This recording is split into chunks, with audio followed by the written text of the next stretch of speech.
She was ridiculed by high society for marrying a simple, penniless farmer, but when the truth finally came to light, it was exactly those who had humiliated her who bowed their heads in shame. Have you ever loved someone enough to lose absolutely everything?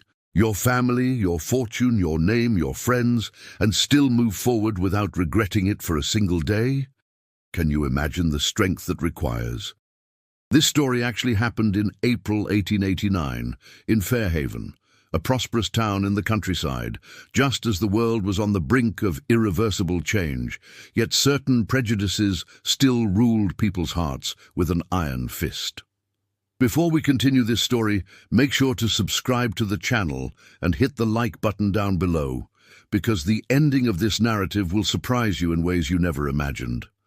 What Beatrice discovered about the man she chose changed not only her destiny, but that of an entire community. And tell me in the comments which city you're watching from. I love knowing how far these stories travel. The afternoon of April 18th, 1889, settled hot and golden over Fairhaven. The low sun cast long shadows across the perfectly manicured gardens of the Sterling estate, the most imposing mansion in the county. In the branches of the ancient magnolias that surrounded the property, mockingbirds sang, announcing the end of the day. The air smelled of jasmine and warm earth, that characteristic scent of autumn that precedes the first rains. Beatrice Sterling was sitting alone on the side veranda of the second floor, where no one usually saw her. She wore an elaborate turquoise silk gown, with white lace details that her mother had commissioned, especially from a French seamstress established in New York. The dress had cost a fortune, that much she knew, for she had heard her mother Clarissa boast about it with pride during the latest tea with the ladies of high society. Her hairstyle had taken 2 hours to perfect that morning, elaborate curls pinned with silver clips, an architectural construction of hair that weighed heavy on her neck. The white lace gloves squeezed her fingers. She looked out at the garden without really seeing it. The rose bushes imported from Europe, the symmetrical flower beds, the marble fountain with cherubs her father had shipped from Italy, everything that once enchanted her now seemed like mere scenery, beautiful but dead. In the distance, from the main wing of the mansion, muffled voices drifted up. Her mother was chatting excitedly with someone, probably giving instructions for the engagement party that was to take place the following week. Beatrice closed her eyes and felt that familiar tightness in her chest, that sensation of being slowly crushed day after day. She was 22 years old, and her entire life was already decided, planned, and wrapped up like a gift to be delivered to another owner. In 3 weeks, she would marry Randolph Montgomery in a ceremony that promised to be the social event of the decade in Fairhaven. 1,000 guests, an orchestra brought in from the capital, a wedding dress that cost more money than a simple family saw in years. The engagement ring on her finger weighed as much as it looked like it cost. It was beautiful, she couldn't deny, a huge emerald surrounded by diamonds. But when she looked at it, she felt only that it was an elegant shackle. Beatrice hadn't chosen this. She hadn't chosen anything, in fact. Her entire life had been a succession of choices made by others. As a child, she hadn't chosen the rigid private tutors who came every day to teach French, piano, embroidery, and etiquette. She hadn't chosen her friends, carefully selected by her mother from daughters of equally wealthy and influential families. She hadn't chosen the dresses, the hairstyles, the words she was supposed to say at social gatherings. And she certainly hadn't chosen Randolph. The marriage proposal had happened 3 months ago, in January, during a formal dinner at the estate. Randolph, 35, handsome in a cold and calculated way, dark hair slicked back with expensive pomade, mustache impeccably trimmed, wearing perfectly tailored suits. He was the heir to a vast fortune, land, railroads, and considerable political influence. From a social standpoint, he was what they called an excellent catch. Indeed, from a human standpoint, he was a man who looked at Beatrice the way one evaluates a thoroughbred horse before purchase. That night in January, after a 7-course dinner served by a dozen uniformed servants, Randolph had asked Beatrice's father for permission to speak with her alone in the conservatory. There, among rare orchids and palms in porcelain vases, he had knelt with studied theatricality and said he considered her the perfect woman to be his wife, that they would unite two of the most important families in the region, that together they would be an unbeatable force in society. He didn't mention love. He didn't mention feelings. He spoke like someone proposing a corporate merger, which, Beatrice realized later, was exactly what it was.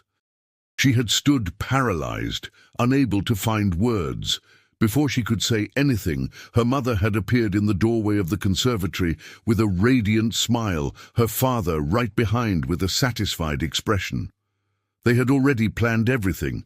The answer had already been decided. Randolph placed the ring on her finger, while Clarissa applauded delicately, and her father, Colonel Anthony Sterling, greeted his future son-in-law with a vigorous handshake.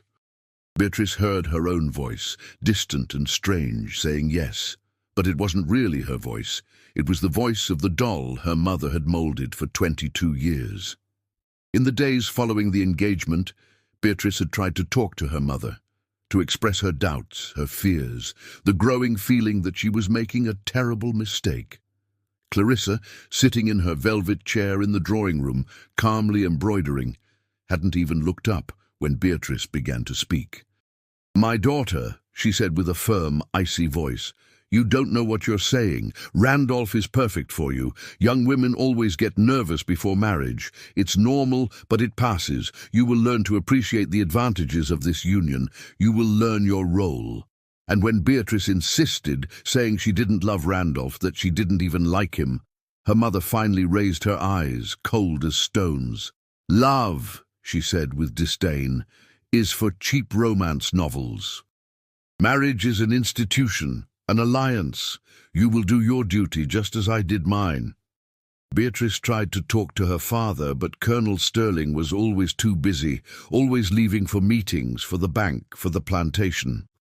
On the rare occasions he was home for dinner, he spoke only of business, of politics, of how advantageous the union with the Montgomerys would be. He looked at Beatrice with distant approval, like someone observing an investment yielding good returns. She realized with a sadness that physically hurt, that to her father she had never really been a daughter. She was an asset, a valuable piece to be used strategically on the social chessboard. The weeks that followed were a nightmare of preparations. Seamstresses invading the house, bringing fabrics and lace for the choice of the wedding dress.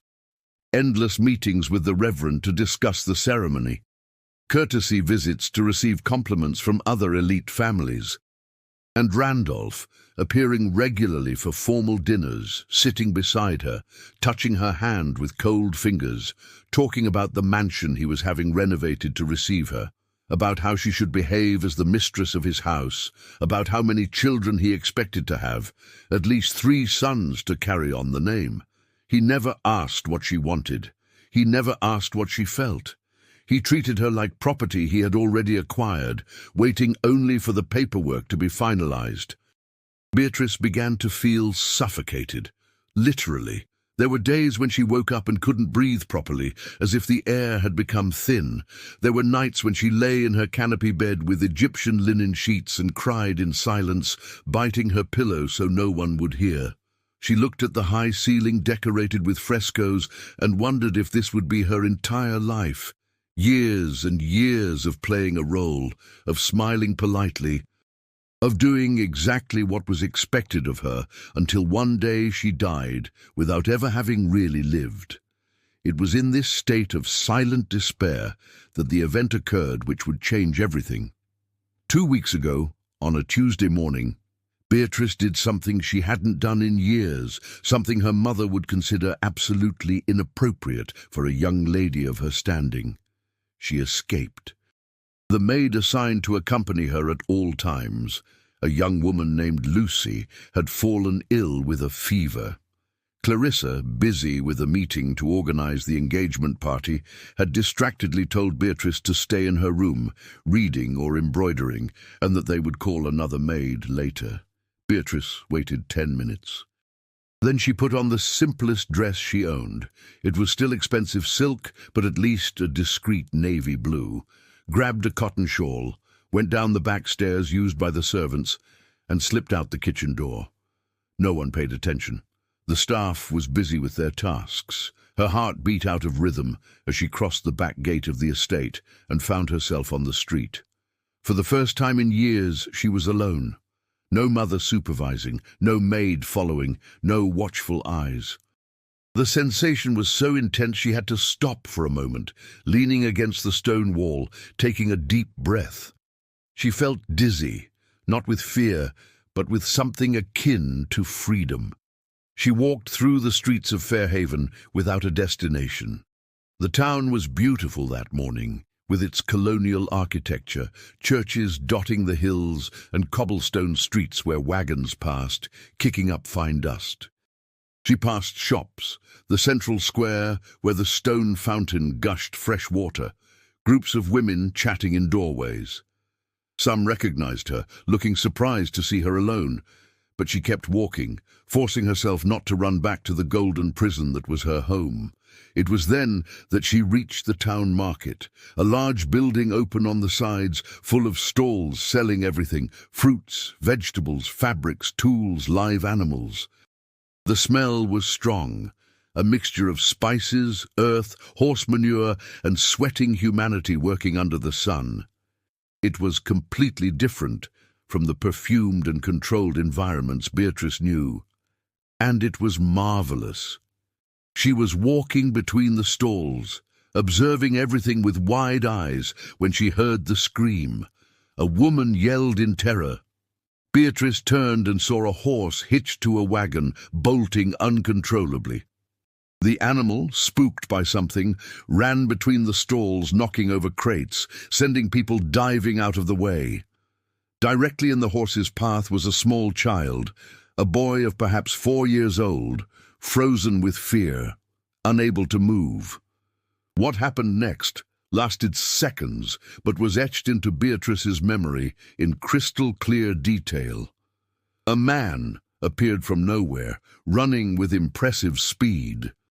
He was tall, broad-shouldered, dressed in simple workers' clothes, a raw cotton shirt rolled up, revealing muscular forearms tanned by the sun. He reached the child a fraction of a second before the horse, pulled the boy aside with one arm, while grabbing the animal's reins with the other hand. The horse reared, neighed loudly, but the man held firm, speaking in a deep and surprisingly calm voice. "Easy, easy now. Settle down. Nothing bad is going to happen." And the horse incredibly obeyed. The animal lowered its front hooves, snorted nervously, but stopped thrashing. The crowd that had formed exploded in applause and relieved exclamations. The child's mother ran crying to take her son from the man's arms, thanking him between sobs.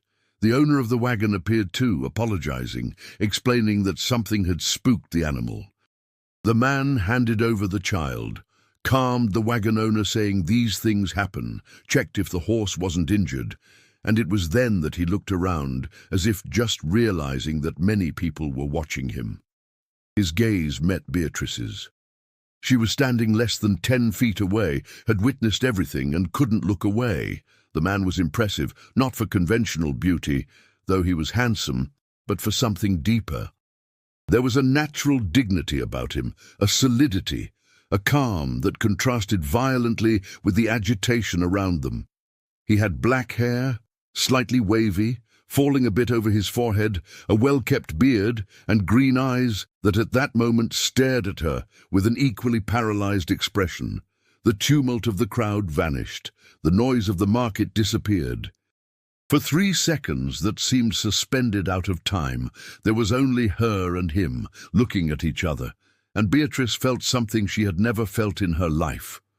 It was as if a lightning bolt had gone through her chest, hot and terrifying and wonderful all at the same time. Then someone bumped into her, breaking the moment. Beatrice stumbled forward, losing her balance. Before she fell, strong hands caught her by the shoulders, firm but careful. The man had reached her in 2 quick steps and was now holding her, preventing the fall. "Are you all right?" he asked, and his voice was as Beatrice had imagined.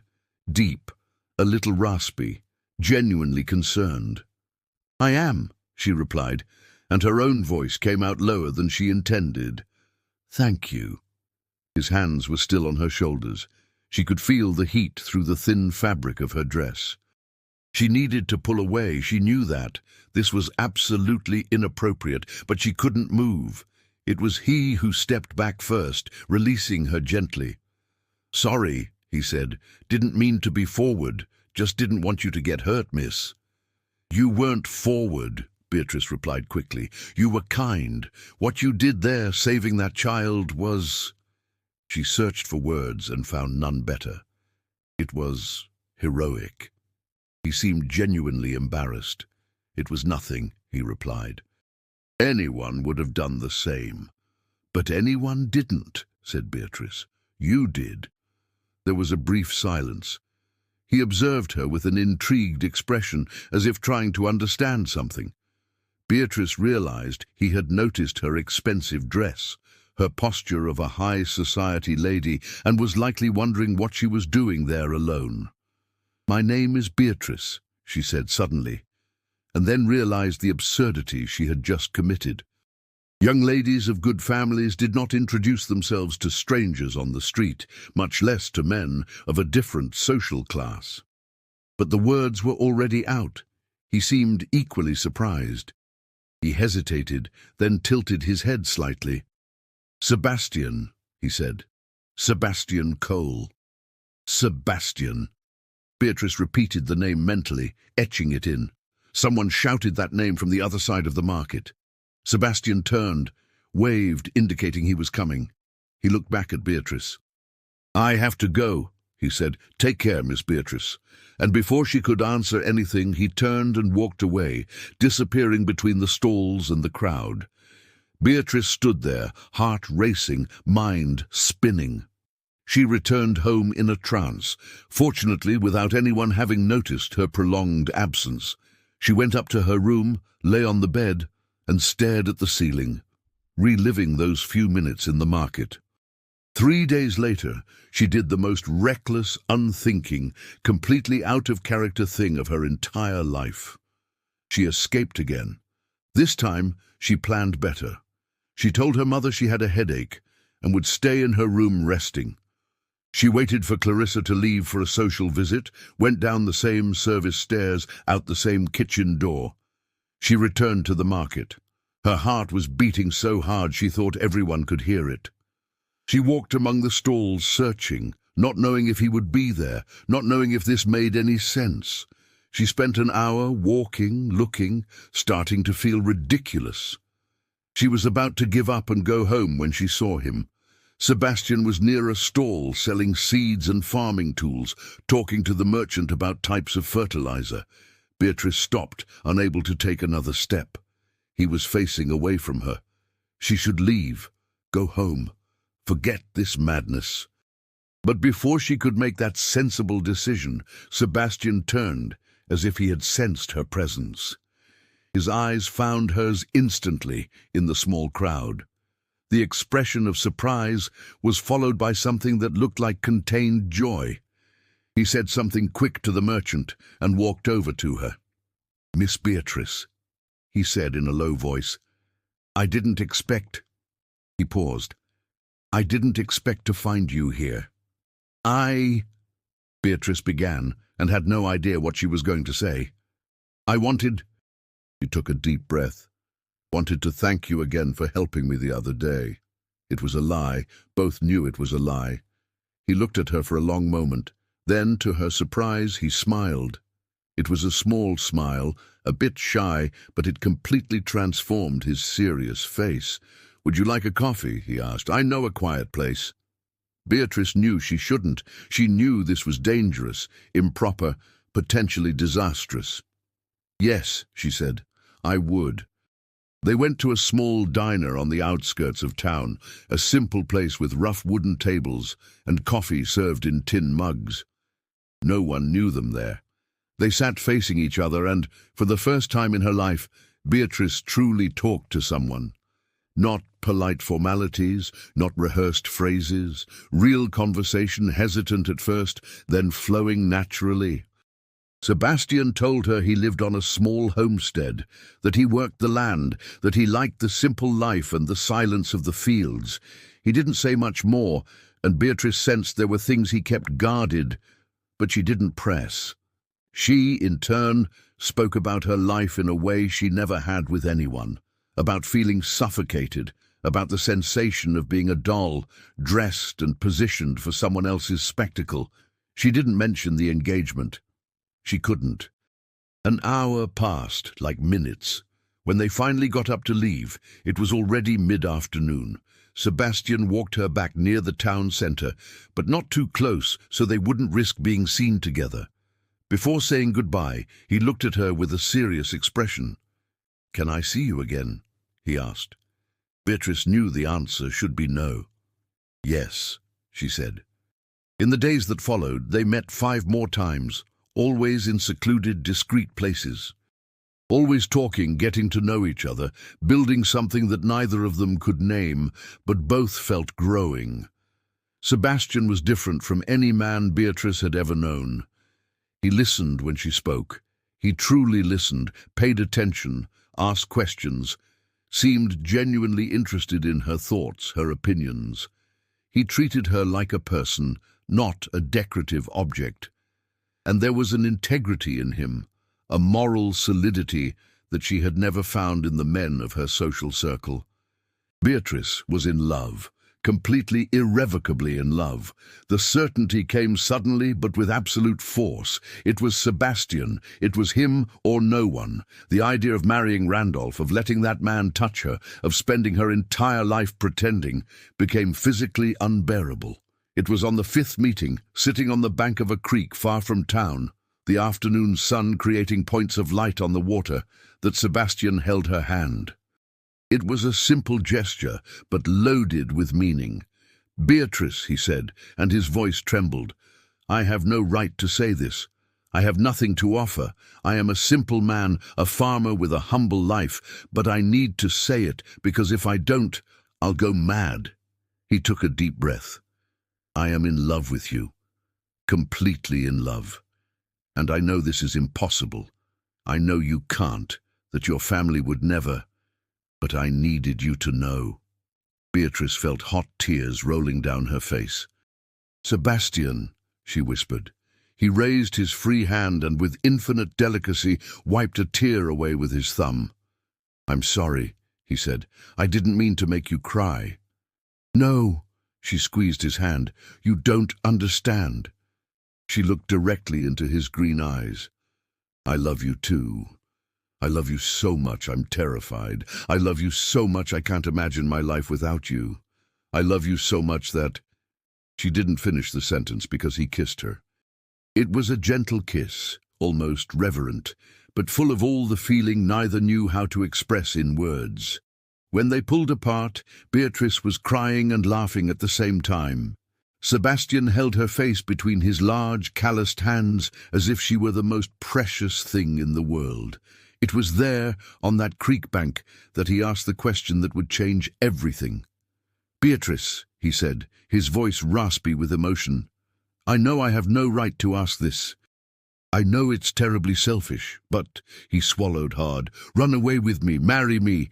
I know I can't offer what you're accustomed to. I have no mansion, no gold, no title. I have only a small homestead, a simple house, hard work. But I promise I will love you every day of my life. I promise I will respect you. I will listen to you. I will make you happy in every way within my reach. Run away with me, please." Beatrice didn't hesitate. "Yes," she said. "Yes, I will." What happened in the 3 days that followed was a whirlwind. Beatrice went home, and for the first time in her entire life, confronted her mother. She said she wouldn't marry Randolph. She said she loved another man. She said she was leaving. Clarissa turned white with shock, then red with fury. She screamed, threatened, tried to lock Beatrice in her room. Colonel Sterling was called in haste. The argument that followed was devastating. Beatrice stood firm even as her father shouted that she was ungrateful, that she was destroying the family, that she was throwing away everything they had built for her. Clarissa wept, not from sadness, but from rage and humiliation. "How dare you?" she repeated. "How dare you do this to us?" Randolph was summoned for an emergency dinner that night. Sitting at the head of the long dining table, he heard Beatrice say calmly that she would not marry him, that her decision was final, that she apologized, but would not change her mind. His expression went from disbelief to absolute coldness. "You will regret this," he said, in a low, threatening voice. "You will regret bitterly humiliating me in this way." Beatrice took off the engagement ring and placed it on the polished mahogany table. "I am sorry if you feel humiliated," she said, "but I would feel dead if I married without love. You deserve someone who truly wants you. I am not that person." Randolph stood up, grabbed the ring, and threw it forcefully against the wall. The impact left a mark on the imported wallpaper. Then he left the room, slamming the door with a crash that made the paintings on the walls tremble. Her father, his face purple with suppressed rage, rose from his chair. "If you leave this house with that drifter," he said slowly, his voice vibrating with fury, "you will be dead to this family, dead. You won't inherit a cent. You will no longer bear the Sterling name. You will have nothing. Do you understand? Nothing." Beatrice looked at him, and it was as if she were seeing her father for the first time, an old man trapped in rigid concepts, unable to understand that love could be more important than money. She felt pity for him. "Then let me die to this family," she replied softly, "because I won't give him up." Her mother, sitting in her chair, was no longer crying. She looked at Beatrice with a cold, distant expression. "You are no longer my daughter," she said. "You can go live in misery with your peasant. When you are starving, cold, sick, do not come back asking for help. You will not receive it." Beatrice went up to her room for the last time. She packed a small suitcase with only simple items of clothing, leaving behind all the expensive dresses, all the jewelry, everything that belonged to that life which wasn't truly hers. She left a short note on the vanity for the maids who had always been kind to her.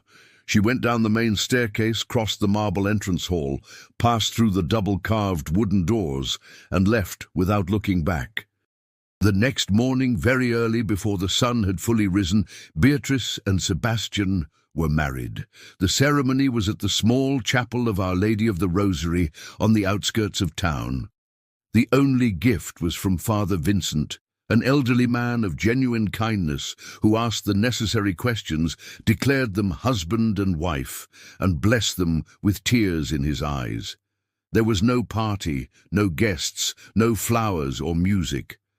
But when Sebastian held Beatrice's hands and said his vows, his voice was steady and full of true love. And when Beatrice responded, she felt for the first time in her life that she was doing something absolutely right. They left the chapel married as the first rays of sun touched the hills surrounding Fairhaven. Sebastian helped Beatrice up onto the simple wagon pulled by a brown mare. He put her suitcase in the back, sat beside her, picked up the reins. "Are you sure?" he asked one last time. Beatrice smiled, her first truly happy smile in years. "Absolutely sure," she replied.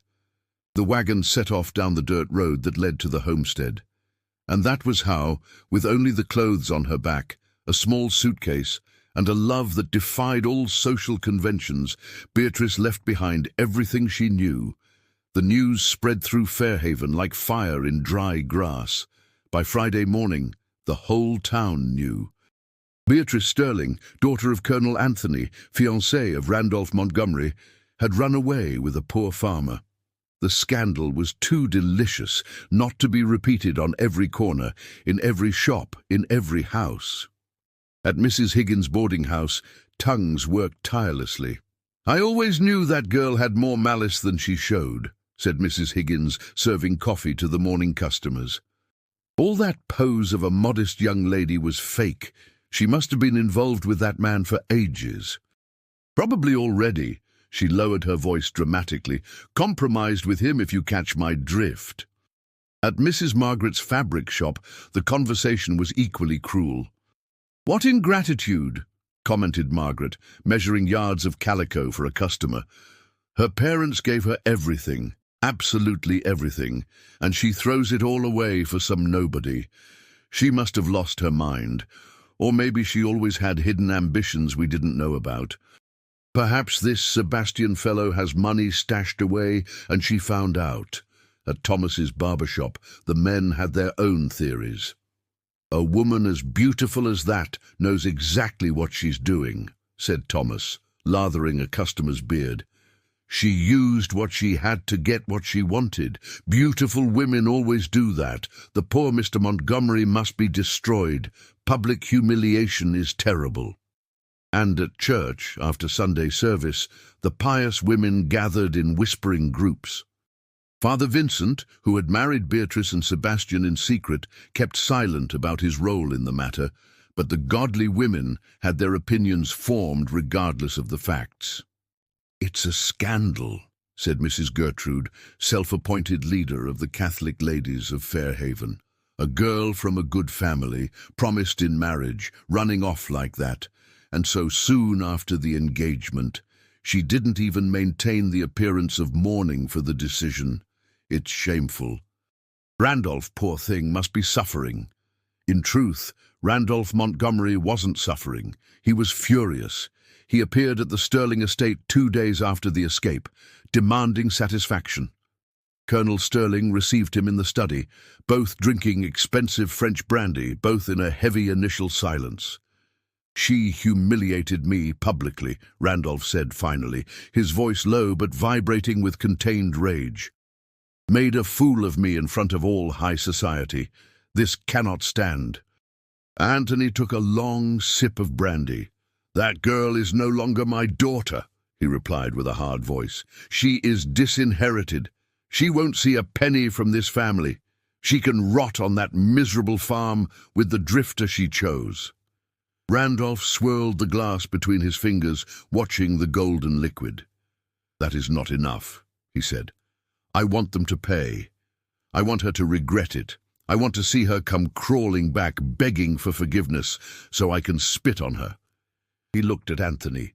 "And I will use every resource at my disposal to ensure that happens." The colonel said nothing. He didn't agree verbally, but he didn't disagree either. And in the silence of that office, lined with expensive books and rosewood furniture, a tacit alliance was formed. 2 powerful men, wounded in their pride, decided to make a young woman pay for the crime of choosing love over obedience. Meanwhile, at Peace Corner Homestead, 3 miles from that town, buzzing with cruel gossip, Beatrice woke up to her new life. The house was so different from the manor it could have been on another planet. It was small, built of wattle and daub, whitewashed in white, with only 4 rooms, a living room that also served as a kitchen, a bedroom, a small pantry, and a covered area out back. The roof was thatch, patched in some places. The floor was beaten earth covered with woven mats. The furniture was sparse and rustic, clearly handmade. A simple wooden table, benches instead of chairs, a bed with a straw mattress, shelves of irregular planks.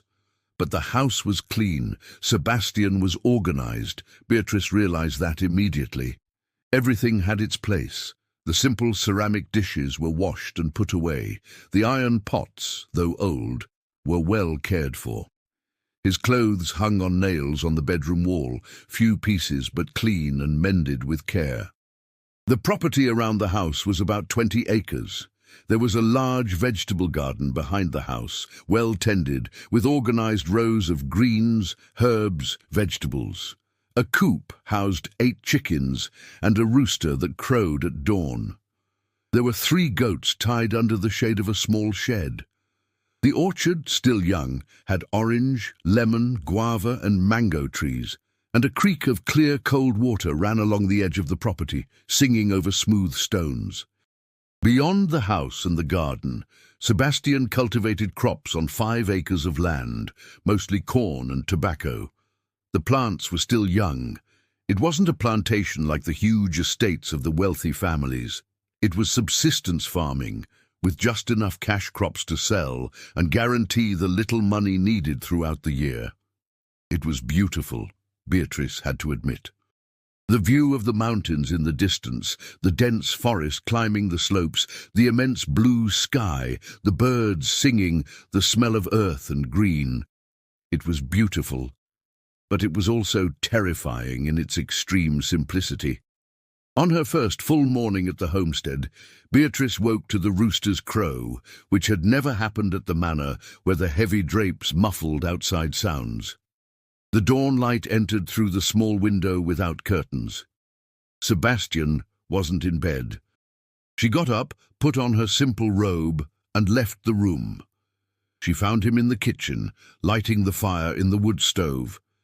He was already dressed in thick cotton trousers and a simple shirt, barefoot, hair a bit messy. He turned upon hearing her steps and smiled. "Good morning," he said with a soft voice. "Did you sleep well?" "I did," replied Beatrice, and it was true. Despite the simplicity of the bed, despite the unknown sounds of the night in the country, she had slept deeply for the first time in months. Sebastian was making coffee, a task Beatrice had never seen any man do. At the manor, servants did everything invisibly. She watched, fascinated, as he put the water to boil, measured the coffee grounds with a wooden spoon, stirred with practical movements. "Want help?" she asked, and he smiled again. "You can make the bread if you like. There's flour in the tin over there." Beatrice looked at the flour tin as if it were an alien artifact. Bread, make bread. She had never made bread in her life. She had never made any food. She started and stopped, embarrassed. "I don't know how to make bread." Sebastian looked at her without judgment, only gentle understanding. "That's all right," he said. "I'll teach you. Come here." And so began the first lesson of many. Sebastian showed her how to mix flour, water, salt, yeast, how to knead the dough, working it with her hands. Beatrice tried, but her delicate hands, accustomed only to holding fans and embroidery needles, were clumsy. The dough stuck to her fingers. It didn't have the right consistency. She felt frustration rising. Sebastian placed his hands over hers, guiding the movements. "Like this, see. Press, fold, press again. You have to develop the gluten." His voice was patient, encouraging. The bread turned out flat and a bit crooked, but it was edible. They ate a simple breakfast, the homemade bread, still warm, with butter Sebastian made from the goat's milk, and strong, sweet coffee.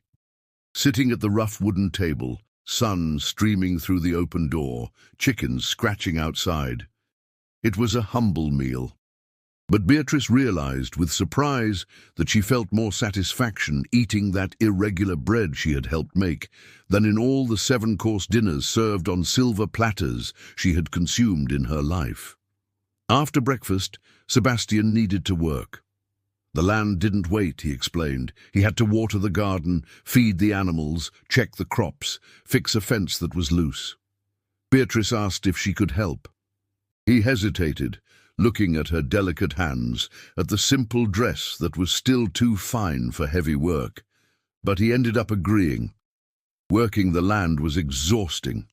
Carrying buckets of water from the creek to the garden, pulling weeds growing among the vegetables, gathering eggs from the coop. The sun grew hot. Beatrice began to sweat. Her back ached. Her hands got dirty with soil. But there was something strangely satisfying about it. Something real, tangible. She was producing, contributing. It was the complete opposite of life at the manor, where her only function was to be decorative. On the 3rd day, the first visitor arrived. A young lad of about 16, tall and thin, appeared in the morning. "Good morning, Mr. Sebastian," he greeted, taking off a worn straw hat. "Came for the day's work, like we agreed." Sebastian greeted the boy with a handshake. "Jack, good to have you here." He turned to Beatrice. "This is my wife, Beatrice." Jack took off his hat again, this time looking at Beatrice with poorly disguised surprise. It was obvious he knew the scandal. "Pleasure, ma'am," he said politely. The two men went to work in the fields. Beatrice stayed in the house, trying to learn to cook something more substantial for lunch. She was struggling with a pot of beans that insisted on not getting tender when Jack returned alone, timidly. "Sorry to bother you, Miss Beatrice," he said. "Mr. Sebastian asked me to fetch water, but—" he hesitated. "I thought you'd like to know. The folks in town are talking a lot about you." Beatrice turned from the stove. "Talking what?" she asked, though she already knew the answer. Jack looked at his bare feet. "Bad things," he said softly. "They say you went crazy, that you were bewitched, that Mr. Sebastian is—" he swallowed hard, "an opportunist. They say the marriage won't last a week, that you'll go running back to your family." Beatrice felt as if she had been punched in the stomach. She knew there would be gossip, but hearing confirmation was painful. "And my family?" she asked. "What do they say?" Jack looked even more uncomfortable. "They say your mother—" "Sorry, Mom. They say Clarissa made a public announcement disinheriting you, that your family closed its doors. That Mr. Montgomery—" He paused. "Go on," said Beatrice with a voice firmer than she felt. "They say Mr. Montgomery swore revenge, that he's furious with the humiliation, that he's going to make you pay." Jack finally raised his eyes to her. "I'm saying this because I like Mr. Sebastian. He's a good man, and I think you ought to know." "Thank you, Jack," said Beatrice softly. "I appreciate your honesty." The young man nodded, grabbed the water buckets, and went back to the fields. Beatrice stood alone in the kitchen, holding the wooden spoon, staring at the pot of beans. Jack's words echoed. Her family had disowned her publicly. Randolph wanted revenge. The whole town believed she wouldn't last a week. She felt the tears coming. She fought against them, but they came anyway, running silently down her face, dripping into the pot of beans. She didn't cry for having lost the fortune. She didn't cry for the luxury left behind. She cried for the cruelty, for the speed with which her own mother had discarded her, for the society that judged her without knowing her story, for Randolph's hatred. That was how Sebastian found her minutes later, when he came back to get another tool. Standing in the kitchen doorway, he saw his wife crying over the stove, shoulders shaking with suppressed sobs.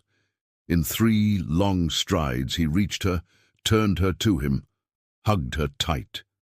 Beatrice clung to him and cried for everything she had lost, for everything she would face, for the hard road ahead. Sebastian said nothing. He just held her, one large hand on the back of her neck, the other firm on her back, letting her cry against his chest. When finally the sobs stopped, he pulled her back gently, held her face between his hands, wiped the tears with his thumbs. "Do you regret it?" he asked with a soft voice. "Do you want to go back?" The question caught her by surprise. Beatrice looked at that handsome, serious face, at the green eyes full of genuine concern, and felt her heart squeeze. "No," she replied with absolute firmness. "Never." Sebastian pulled her back against his chest. "Then it doesn't matter what they say," he whispered against her hair. "It doesn't matter. We're together. That's what matters."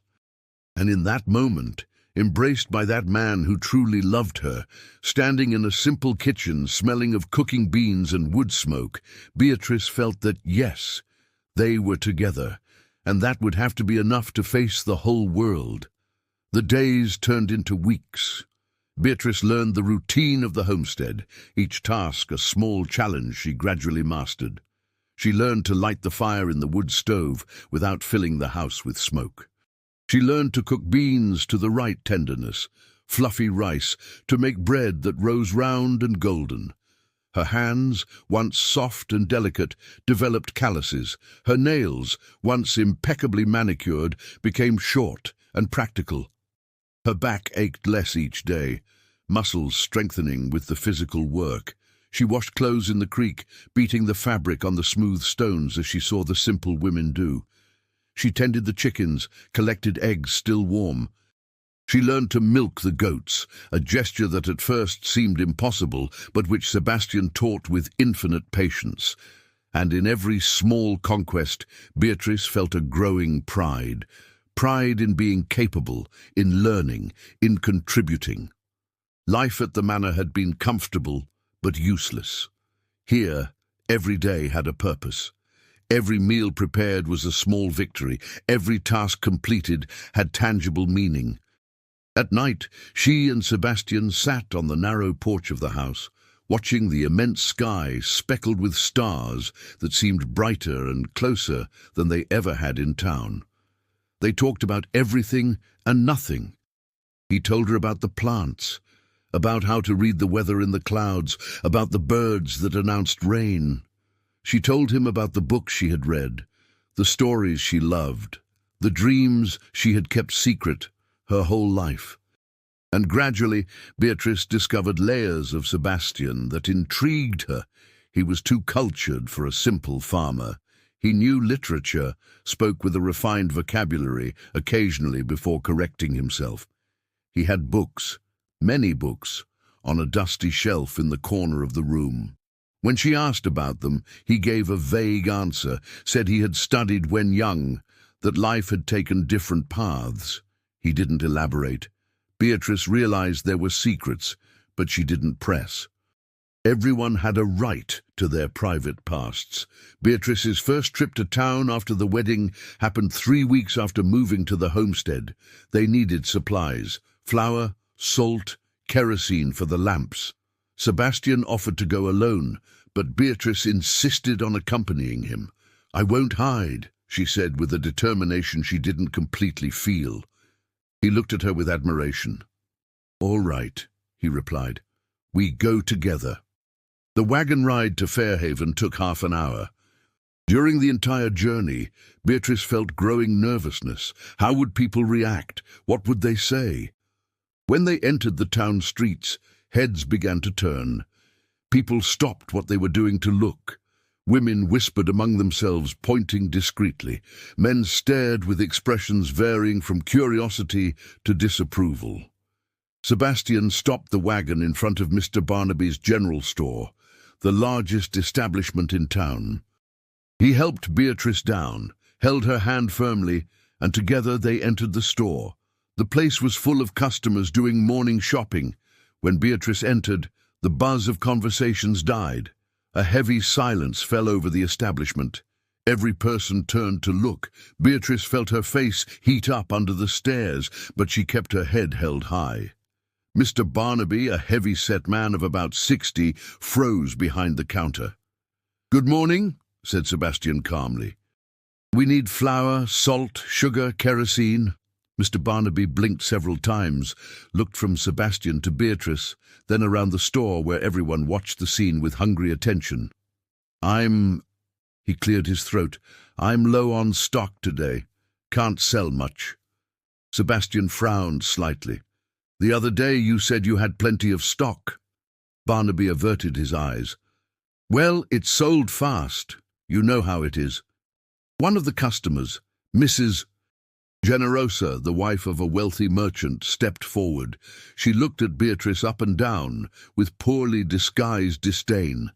"What audacity," she said, loud enough for everyone to hear, "showing up here as if nothing happened. After abandoning family, abandoning a fiancé, turning your back on everything you received. What nerve!" Beatrice felt anger rising, but before she could respond, Sebastian spoke, his voice low but with a tone of steel. "With all due respect, Mrs. Generosa, my wife doesn't have to explain anything to you or anyone else. She made the choice that was hers to make. If you don't approve, that's your problem, not hers." Mrs. Generosa turned red. "Wife," she spat the word.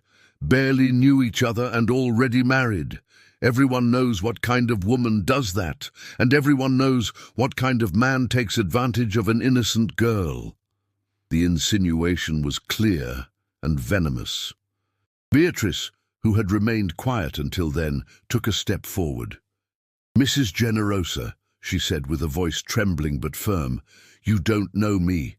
You know nothing about my life, my reasons, my feelings, and you have no right to judge.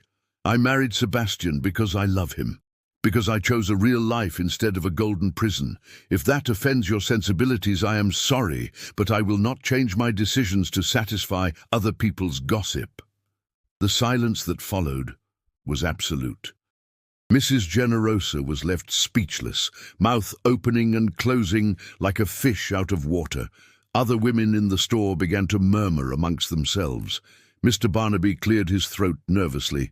"Well," he said finally, "I suppose I can find some stock. Let me look in the back." He disappeared into the back of the store. The other customers, sensing the show was over, resumed their shopping, though with frequent furtive glances in Beatrice's direction. Mrs. Generosa left the store with a rigid and offended posture. When Mr. Barnaby returned with the supplies, he charged a higher price than normal. Sebastian noticed, but paid without complaining. It wasn't worth fighting. They loaded the groceries into the wagon and left town under gazes that burned their backs. On the way back, Beatrice stayed silent, processing what had happened. Sebastian held the reins with tense hands. Finally, she spoke. "Is it always going to be like this?" He took a while to answer. "I don't know," he said honestly. "Maybe with time things will improve. Maybe not. People can be cruel, especially when you challenge what they consider correct." He looked at her. "Do you regret it?" "No," Beatrice replied immediately. "Never. But I won't lie. It hurts. It hurts to be looked at like that, to be judged, to be treated as if I had committed a horrible crime when all I did was choose to be happy." "Ooh." Sebastian stopped the wagon in the middle of the deserted road. He turned to her, took her hands. "Beatrice, you are the bravest woman I have ever known. What you did, leaving everything behind, facing the whole society, was an act of incredible courage. Don't let small people with small minds make you doubt that. You are extraordinary." The tears came again, but they were different from the tears of despair weeks ago. They were tears of gratitude, of love, of relief at having found someone who truly saw her, who truly valued her. They kissed there, in the middle of that red dirt road, hot sun above them, a hostile world around, but solid love between them. The following weeks brought more difficulties. Merchants in Fairhaven, encouraged by invisible pressures, began to make sales difficult for Sebastian. Prices went up inexplicably. Certain products suddenly became unavailable. It was a subtle but clear campaign of economic ostracism. Sebastian and Beatrice sensed Randolph's hands behind it, using influence to make their lives harder. Jack, the young worker, brought news from town. Randolph was furious, speaking openly in cafes and social gatherings about revenge. He claimed Beatrice was a gold digger who had deceived everyone, that Sebastian was an unscrupulous opportunist. He spread rumors increasingly cruel. Some said Beatrice had been forced into the marriage, others that she was mentally ill. The stories varied, but all were poisonous. It was on a hot afternoon in June, 2 months after the wedding, that the situation escalated unexpectedly. Beatrice was alone in the house. Sebastian and Jack had gone to fix a fence at the back of the property. She was preparing lunch when she heard the sound of a horse approaching. She looked out the window and saw an elegant carriage stopping in front of the house. Her heart sank when she recognized the crest on the door. It was the Montgomery carriage. Randolph. He stepped down from the carriage with measured movements, dressed impeccably as always. But there was something different about him, a coldness, an intensity in his eyes that wasn't there before. He walked to the door of the house and knocked hard. Beatrice hesitated. Every instinct screamed not to open, but not opening would be showing fear. She took a deep breath, opened the door but didn't invite him in. She stood in the frame, blocking the entrance. "Randolph," she said with a voice firmer than she felt, "what do you want here?" He smiled, but it was a cruel smile without humor. "Came to see how the little rebel is doing," he replied. "Came to see if you're enjoying playing the pauper." Beatrice didn't answer. Randolph continued, eyes scanning the simple house behind her, the common dress she wore, her hair tied in a simple braid. "My God," he said with a fake laugh. "You fell quite low, didn't you? From heiress in a mansion to this. You must be very proud of yourself." "If you came here to insult me," said Beatrice, "you can leave. I have nothing to say to you." She began to close the door, but Randolph put his foot out, stopping it. "Ah, but I have plenty to say to you," he said, and his tone changed, became darker, more threatening. "You humiliated me, Beatrice. Made a fool of me in front of all society. No one humiliates me without paying the price." Beatrice tried to push the door, but he was stronger. "Get out of my house," she said, voice rising. "You have no right to be here." Randolph laughed again. "Your house? This miserable shack? This isn't a house, it's a pigsty. And you, my dear ex-fiancé, are nothing more than a sow who chose a sty instead of a palace." Rage exploded in Beatrice. "How dare you?" she began, but he cut her off. "I dare everything," replied Randolph. "Because I have power you will never have again. I have money, influence, friends in high places, and I will use all of it to destroy you. Your peasant husband, your ridiculous marriage, your pathetic little life. I will make you regret it.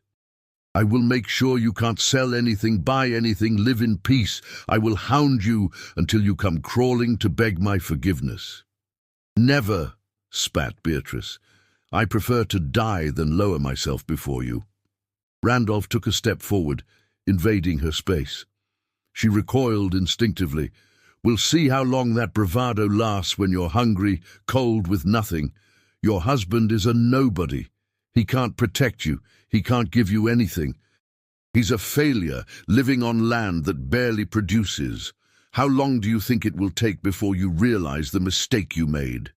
"Get out!" screamed Beatrice, pushing him in the chest. "Get out now!" Randolph grabbed her wrists with painful force. He looked at her with pure hatred.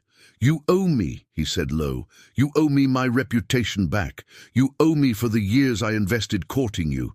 You owe me for the ridicule I suffered. And I will collect. One way or another, I will collect." A thunderous voice cut the air. "Take your hands off my wife." Sebastian was in the doorway. He had arrived silently, and the expression on his face was one of controlled fury that was more frightening than any shout. Randolph released Beatrice's wrists but didn't back down. He looked at Sebastian with disdain. "Ah, the peasant in the flesh," he said. "Come to defend your property?" Sebastian entered the house, positioning himself between Beatrice and Randolph. "She is not property. She is my wife, and you have no right to show up here threatening her. Get out, now." Randolph smiled coldly. "Or what? You'll throw me out? You'll fight me? Do you know who I am?" "I see just a man," replied Sebastian with deadly calm. "I see a small, weak man who needs to use money and influence because he has nothing real inside him. I see a man so insecure he needs to threaten a woman to feel powerful. It's pathetic." Randolph's mask of control slipped. His face turned red with anger. "You will regret saying that. I will destroy you. Do you have any idea what I can do?" "I do," replied Sebastian. "But unlike you, I don't define myself by what I can buy or manipulate. I define myself by who I choose to love and how I choose to live. You can make our life difficult. You can use your small, miserable influence to harm us. But never, never will you be able to take from us what truly matters." Randolph looked from Sebastian to Beatrice, both united, both firm. He realized he wouldn't intimidate them. "You are fools," he said finally. "Proud fools who will pay dearly for this. We'll see how long this romantic love lasts when reality hits." He turned and walked to the door. On the threshold, he stopped and looked back. "Oh, and Beatrice," he said with final venom, "your mother sent a message. She said to tell you that you are dead to her. Literally dead. She ordered a funeral mass held at the church, a service for the daughter she lost. Thought you'd like to know." The words hit Beatrice like a physical slap. She felt her knees weaken. Sebastian held her firm. Randolph left laughing, climbed into the carriage and drove off, kicking up a cloud of red dust. When the sound of the wheels disappeared, Beatrice crumbled. Sebastian caught her before she fell, took her inside, sat her on the chair. She was shaking all over.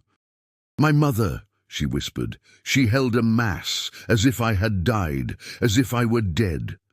The tears came in a torrent. Beatrice cried like she hadn't cried since she was a child, deep, violent sobs that shook her whole body. Sebastian held her, letting her cry, large hand on the back of her neck, whispering words of comfort she barely heard. Jack appeared at the door, saw the scene, and discreetly withdrew. When the sobs finally stopped, Beatrice was exhausted. Sebastian took a damp cloth and wiped her face gently. He looked into her eyes, red and swollen. "Listen," he said with a firm but loving voice. "Your mother is wrong. You are not dead. You are more alive than ever. You are living for real, making real choices, being a complete person. That scares her because it shows everything she never had the courage to do. But her weakness does not define you." "I know," whispered Beatrice. "I know that. But it still hurts." "Of course it hurts," he replied, "and it has a right to hurt. But you can't let it destroy you. You are strong, stronger than they imagine. We will get through this, together." Beatrice nodded weakly. She looked at that man who loved her unconditionally, who defended her, who believed in her, and she felt a love so intense it almost hurt. "I love you," she said. "I love you so much I sometimes think my chest will explode." He smiled, his first true smile in hours. "I love you too, more than anything." But despite the love, despite the determination, Randolph's threats were not empty. In the following weeks, life became genuinely difficult. Merchants in Fairhaven stopped selling to Sebastian completely. When he tried to buy supplies, they said they were out of stock. When he tried to sell his produce, they offered prices so low it was an insult. Jack said there was a veiled order circulating among merchants, pressured by Randolph, pressured by other members of the elite who saw Beatrice as a class traitor. Sebastian had to travel to neighboring towns to get basic supplies, trips that took a whole day, money spent on transport that ate into the meager profits. The financial situation tightened. They ate simpler, rice and beans almost every day, meat only once a week if they were lucky. Beatrice learned to work miracles with little, to stretch flour, to use every piece of vegetable from the garden. Her clothes, already few, began to wear out. She mended and mended until there was no more fabric to mend. But it wasn't the tight money that weighed most. It was the isolation, the feeling that the whole world was against them. Even neighbors who were previously cordial began to keep their distance, afraid of being associated with the scandalous couple and suffering social repercussions. Beatrice and Sebastian found themselves increasingly alone, just the two of them against a hostile world. It was on one of those difficult afternoons, while Beatrice was scrubbing clothes in the creek and feeling the crushing weight of loneliness, that she heard a voice behind her. "Child, you look like you need some help." Beatrice spun around, startled. An elderly woman stood on the bank of the creek, smiling gently. She had dark skin marked by deep wrinkles that told the story of many years, hair completely white and pulled back in a bun, a dress that was simple but clean, and dark eyes filled with kindness. Beatrice stood up quickly, wiping her wet hands on her apron. "I'm sorry, I didn't mean to trespass if this creek belongs to you." The woman laughed, a soft and musical sound.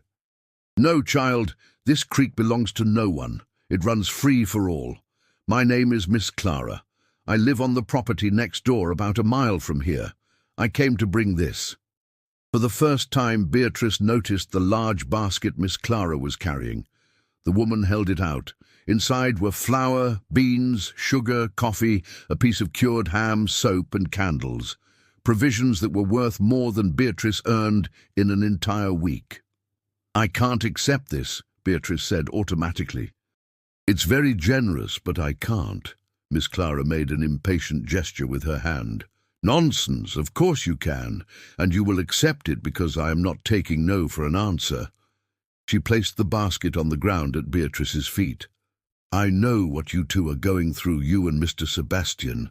I know you're being treated unfairly, and I'm not going to stand by and watch it happen." "You know Sebastian?" Beatrice asked, surprised. Miss Clara nodded, and something profound passed through her eyes. "I've known that young man for years, since long before you existed in his life, and I can tell you one thing, child. He is the most honorable man I have ever met. More honorable than many who call themselves gentlemen and colonels. You chose well." Tears came to Beatrice's eyes. It was the first time in months that someone other than Sebastian and Jack, had spoken a kind word to her. "Aren't you afraid," she asked with a trembling voice, "of being seen helping us? People will speak ill of you too." Miss Clara laughed again. "Child, I'm 65 years old. I've lived through things that would make these townspeople cry like babies. I don't care about gossip, never have. And I'm not going to start now. Besides," she paused significantly, "I have a debt to Sebastian, a debt I will never be able to fully repay, so let me help how I can." "What kind of debt?" Beatrice asked curiously, but Miss Clara just smiled mysteriously. "One day you'll understand. Maybe he'll tell you himself, but it's not my story to tell. I just wanted you to know you aren't alone. There are folks who see you, who admire what you did, who are rooting for you." The gratitude Beatrice felt was overwhelming. She hugged Miss Clara impulsively, and the old lady returned the embrace with surprising strength. "Thank you," whispered Beatrice. "You don't know how much this means." Miss Clara pulled back, holding her by the shoulders, and looked deep into her eyes. "You are strong, child, stronger than you imagine, and the love you two have, that true love that challenged the world, is rare. It's precious. Don't let bad people destroy it. Hold on tight." Miss Clara visited 3 more times in the following weeks, always bringing provisions, always with words of encouragement. Her presence was a balm for the isolation Beatrice and Sebastian felt, but the old lady wasn't the only unexpected help. It was Jack who brought the news one July morning. "Mr. Sebastian, Miss Beatrice," he said with barely contained excitement, "I heard something in town. There's a doctor there, Dr. Anna Carver, who's speaking highly of you." Beatrice's eyes widened. "Dr. Carver? Do you know her?" asked Sebastian. "I know of her," replied Beatrice. "She is one of the few female physicians in the region, very respected, very intelligent, but I've never spoken to her personally." Jack continued anxiously. "Well, she was at the market the other day and heard Mrs. Generosa and the other church ladies bad-mouthing you. And the doctor walked right up and told them to their faces that they were wrong, that you two had done the bravest thing she'd ever seen, that true love was worth more than all the gold in the world. She said the women criticizing you were just envious because they never had the courage to do what you did." A smile spread across Beatrice's face. She had an ally, however unknown, in the city, someone with a respected voice defending her. It was a small victory, but it meant the world.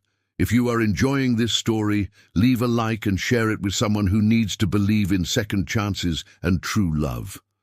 But if there were unexpected allies, there were also growing threats. In August, 3 months after the wedding, the situation escalated alarmingly. Sebastian had gone into town to sell tobacco, one of the few things he could still trade, when he was approached by a man he didn't know. The man was well-dressed, perhaps in his early 30s, with something predatory in his gaze. "Sebastian Cole?" he asked, though he clearly already knew the answer. Sebastian stopped, instantly alert. "Yes. Who's asking?" The man smiled, but it wasn't a friendly smile. "My name is Lucius Cole. I'm your cousin." Sebastian went white. The color literally drained from his face. "No," he said with a raspy voice. "You can't be here." Lucius laughed. "But I am, dear cousin. I am very much here, and I have a lot to discuss with you." "We have nothing to discuss," said Sebastian, turning to leave. But Lucius grabbed his arm. "Oh, we do. We have plenty. Because you see, I got very curious when I heard that a Sebastian Cole had surfaced again. I thought, it can't be. The heir to the Cole fortune disappeared years ago. Must be another person with the same name. But no, cousin, it is you, living here in this hole, pretending to be a poor dirt farmer." "Let go of my arm," Sebastian said in a low, dangerous voice. Lucius let go but didn't back away. "I got even more curious," he continued, "when I found out you married that scandalous young lady, the colonel's daughter who ran from the Montgomery heir. A very romantic story, very beautiful. But then I asked myself, why is a man who owns," he paused dramatically, "properties worth a fortune, living in a miserable shack?" "Quiet," hissed Sebastian. Lucius ignored him. "I went digging, cousin. Checked old documents, property records, and you know what I found? You never legally transferred the properties. 3 massive plantations, the Cole Manor, everything is still in your name. You handed out parcels, yes, but the main titles were never legally conveyed." "So what?" asked Sebastian. "I haven't touched any of that in years. To me, it doesn't exist anymore." Lucius smiled broadly. "Ah, but to the law it exists, and if a legal owner abandons properties, they can be claimed by next of kin. You have no children, no brothers. It's me, cousin. I'm the closest relative, and I've come to claim what is rightfully mine." Sebastian felt fury rising. "You won't lay a hand on anything. Those lands were stained with blood, with suffering. I won't let you use them to do more harm." Lucius shrugged. "You have no choice. I already have lawyers drafting the documents. In a matter of weeks, I'll have a court order. And when I do, cousin, I'm taking everything, and you, your little wife, and your pathetic life won't be able to do a thing about it." "Why are you doing this?" asked Sebastian. Lucius leaned in close. "Because the Cole fortune should have been mine all along. Because you threw away what I would kill to have. Because I'm ambitious, and you are weak. Simple as that." He pulled away, smiling. "See you in court, cousin, or perhaps sooner, when I come to inspect my future property." Sebastian returned home in a state of shock. He told Beatrice everything. She listened with growing horror. "Who is this Lucius?" she asked. "A distant cousin," Sebastian replied with a tired voice. "Son of my father's younger brother. His family always lived in the shadow of the wealthy Coles. Lucius was always greedy, always wanted a piece of the fortune. When I disappeared, he must have thought he would eventually inherit." "And the properties?" asked Beatrice. "Are you really still the legal owner?" Sebastian nodded miserably. "I distributed most of the land, gave it to those who worked it. But 3 large farms and the manor, the transfer processes were never finalized. It was complicated bureaucracy, time-consuming.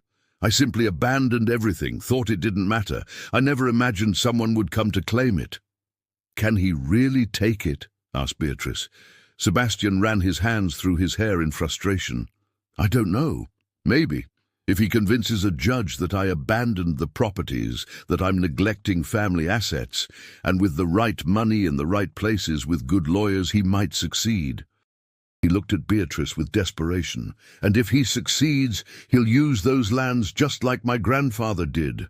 He'll exploit, he'll do harm. Everything I tried to avoid will happen anyway." Beatrice held his hands. "We won't let him. Somehow, we will fight this.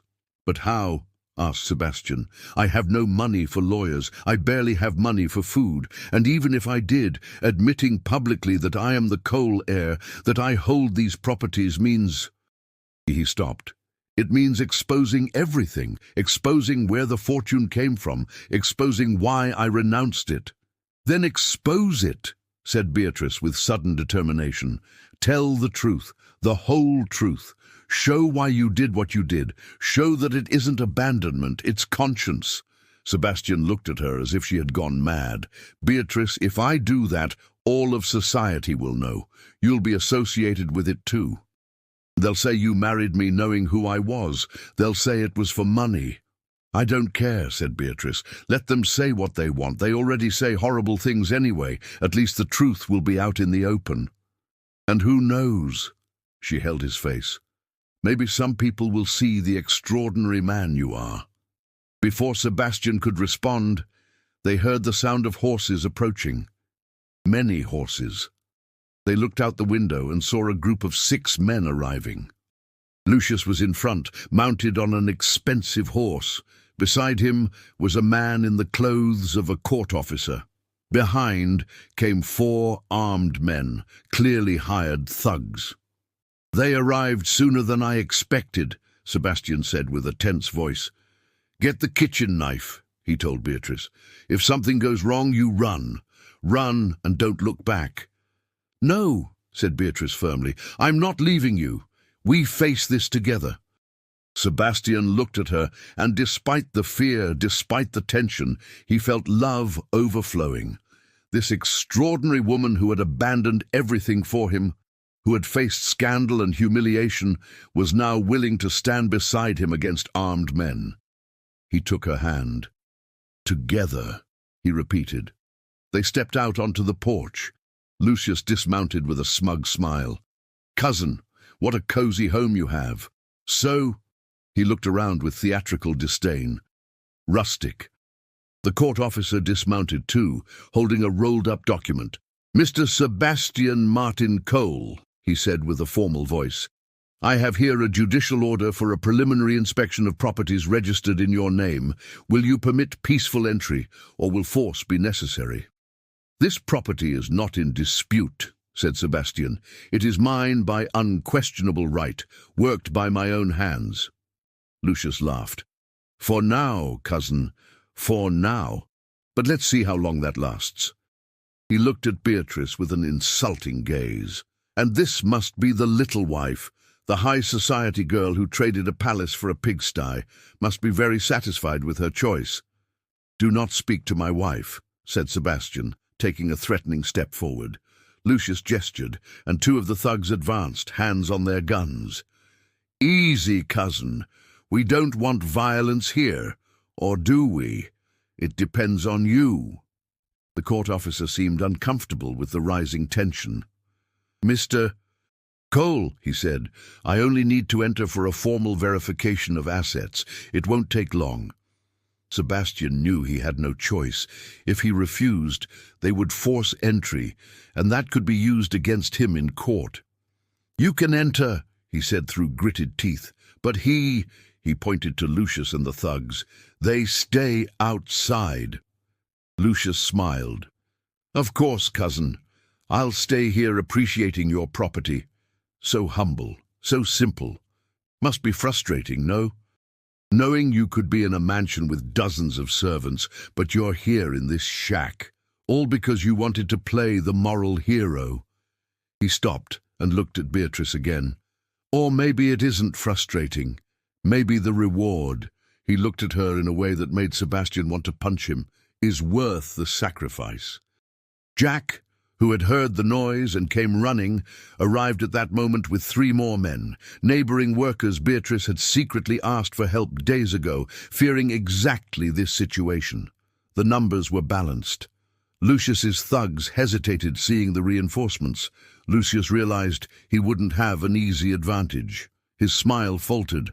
The court officer made a quick inspection of the house, noted things in a ledger, and came out.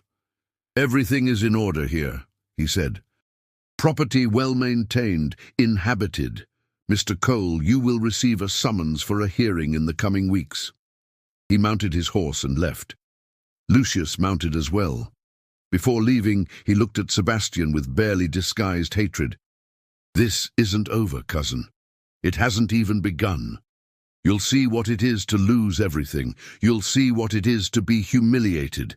And when I take your properties," he looked at the house with contempt, "I'll start here. I'll demolish this shack and put something useful in its place. Maybe a real pigsty. It would be appropriate." He rode off with the thugs, kicking up a cloud of red dust. When they disappeared around the bend in the road, Sebastian felt his legs weaken. He held onto the porch column. Beatrice hugged him from behind, resting her forehead between his shoulder blades. "We will win this," she whispered. "I don't know how, but we will." Jack and the other men approached. "Mr. Sebastian," said one of them, an older man named Vince, "we're with you. If you need witnesses, help, you can count on us. You've always been fair to us. We won't let that bad man take what's yours." Gratitude warmed Sebastian's chest. "Thank you," he said with an emotional voice. "Thank you all." After the men left, Beatrice and Sebastian stayed on the porch watching the sun go down. "Sebastian," she said softly, "you need to tell me everything. Everything. Who you really are. Why you renounced the fortune. What happened?" Sebastian stayed silent for a long time. Then he nodded. "You deserve to know. You always did. He paused. "I was afraid. Afraid that if you knew it would change how you saw me." Beatrice turned him to face her. She looked deeply into his green eyes. "Nothing you say will change how I see you. I love you. I love the man you are, no matter who you were or what you have." Sebastian took a deep breath. "Then I'll tell you. Everything." And that night, under a starry sky, sitting on the porch of that simple house they both loved, Sebastian told his entire story. He told of growing up rich but unhappy, of discovering the bloody origin of the family fortune, of the horror he felt reading his grandfather's diary, of the decision to renounce everything, of years of loneliness, carrying a guilt that wasn't his, but that he felt anyway. He told her why he hid his identity, why he was afraid she would love him for the wrong reasons. Beatrice listened to everything with tears running silently down her face. When he finished, his voice hoarse from speaking so much, she held his face between her hands. "You are the most integrated man I have ever known," she said. "Not a coward as you think. Cowardice would have been keeping the money knowing where it came from. Courage was letting go. Courage was trying to live in a way that honored your convictions. I love you more now than before, if that's possible." They kissed there, long and deep, sealing not just love but a complete partnership, secrets finally exposed, souls bare to one another. And when they parted, Beatrice said with iron determination, "We are going to fight. We are going to expose the truth. We are going to show everyone who you really are. And we are going to stop Lucius from putting his hands on those lands." "How?" asked Sebastian. Beatrice thought for a moment. Then she said, "Dr. Anna, Jack said she spoke well of us. I'm going to her. I'm going to ask for help. If anyone can defend us, anyone respected, intelligent, brave enough to challenge the system, it's her." Sebastian looked at his extraordinary wife. This woman who days ago was a pampered girl with no notion of the real world, and was now a strategic warrior ready for battle. "I love you," he said simply. "I love you too," replied Beatrice, "and we are going to win this together." The next morning, Beatrice woke up determined. She put on her least-worn dress, tied her hair in a simple but dignified braid. Sebastian offered to accompany her, but she said no, that it was better to go alone, that Dr. Anna might respond better to a woman in a vulnerable situation asking another woman for help. He agreed reluctantly. Beatrice walked the 3 miles to Fairhaven under the hot morning sun. She ignored the hostile looks that followed every step. She found Dr. Anna Carver's house, a modest but well-kept building in the less noble part of town. She knocked on the door, heart racing. A maid opened it, looking at Beatrice with surprise. "I need to speak with Dr. Anna," said Beatrice. "It is urgent." The maid hesitated, but went to call her mistress. Minutes later, a woman of about 40 appeared, greying hair in a practical bun, round spectacles, a simple dress of good fabric, an intelligent and evaluating expression. She looked at Beatrice, recognizing her immediately. "Miss—" "No, Mrs. Beatrice," she said. "Come in." Quickly, before the neighbors see and invent stories, Beatrice entered. The house was lined with books, smelled of paper and ink, medical instruments organized on shelves. Dr. Anna indicated a chair. "Sit. I'll get water. You must be tired from the walk." When she returned with a glass of cool water, she sat opposite Beatrice. "I know who you are," she said directly. "I know about the scandal. And to be clear right now, I don't believe half the things they say about you." Beatrice felt relief flooding her. "Thank you," she said. "You can't imagine how much it means to hear that." Dr. Anna waved away the thanks. "I'm a doctor, Mrs. Beatrice. I learned early that appearances deceive and that society loves to judge what it doesn't understand. Besides," she smiled slightly, "I am a woman who studied medicine when everyone said it was impossible, that it was inappropriate, that I should be content being a wife and mother. I know what it is to challenge expectations, so tell me, what brings you here?" Beatrice told her everything. About Sebastian being Sebastian Cole, about the renounced fortune, about Lucius wanting to take the properties, about the growing threats, about the desperate need for legal help. Dr. Anna listened in silence, her expression becoming increasingly intense. When Beatrice finished, the doctor remained quiet for a long moment. Finally, she spoke. "Sebastian Cole, the heir who disappeared years ago. They said he had died or fled the country, and all this time he was there, living humbly." She looked at Beatrice with something akin to admiration. "This man is not a criminal. He is a hero." Beatrice nodded, tears coming. "He is. He is the best man I have ever known. And he is being destroyed by a greedy person and a system that favors the rich and powerful." Dr. Anna stood up, walked to the window, stared at the street outside. "My grandmother," she said suddenly, "was enslaved on the coal plantation. She suffered barbarities under Colonel Balthazar." Beatrice held her breath. "When I went to study medicine," Anna continued, "it was impossible. A woman, and on top of that the granddaughter of a slave, becoming a doctor. Everyone laughed, said I would never succeed. But I did. You know why?" "Why?" asked Beatrice softly. "Because money appeared," replied Anna, turning around, "mysteriously. An anonymous scholarship.